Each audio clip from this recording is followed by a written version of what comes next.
ఇక్కడ green long beans చూడండి ఎంత చక్కగా అల్లుకున్నాయో. ఇంకా ఈ పక్క నుంచి కాకుండా అటు పందిరి సైడ్ నుంచి వ్యూ చాలా బాగుంది. అవి పైనుంచి అలా హ్యాంగ్ అయ్యి కిందికి వేలాడుతుంటే నాకైతే చాలా బాగా నచ్చింది.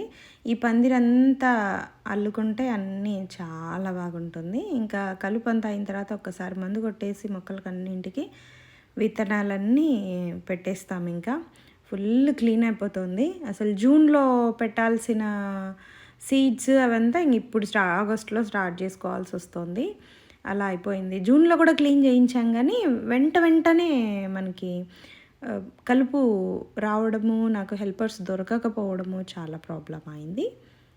సో ఈసారి ఇప్పుడు దొరికిన అక్క వాళ్ళు 10 డేస్కి ఒకసారి వచ్చి చేయిస్తాంలేమ్మా, టెన్షన్ ఏం లేదులే అన్నారు.